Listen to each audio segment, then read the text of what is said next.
આજે વહેલી સવારથી જ સુરત, અંકલેશ્વર, હાંસોટ, દાહોદ, ગોધરા, પંચમહાલ, વડોદરા સહિતના વિસ્તારમાં કમોસમી વરસાદ ખાબક્યો છે. ઝાપટા પડ્યા બાદ ધોધમાર વરસાદ શરૂ થતા લગ્ન પ્રસંગોમાં અડચણ ઊભી થઈ હતી.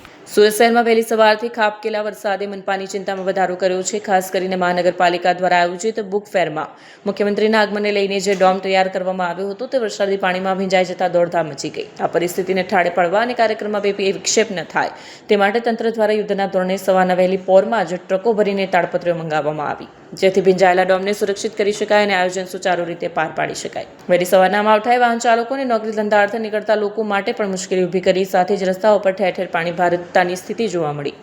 હવામાન વિભાગના જણાવ્યા મુજબ હાલ રાજ્યમાં વેસ્ટર્ન ડિસ્ટર્બન્સ, સાયક્લોનિક સર્ક્યુલેશન અને ટ્રફ એમ 3 સિસ્ટમ સક્રિય હોવાથી કેટલાક વિસ્તારોમાં વરસાદ તો કેટલાક વિસ્તારોમાં વાદળછાયું વાતાવરણ રહેશે.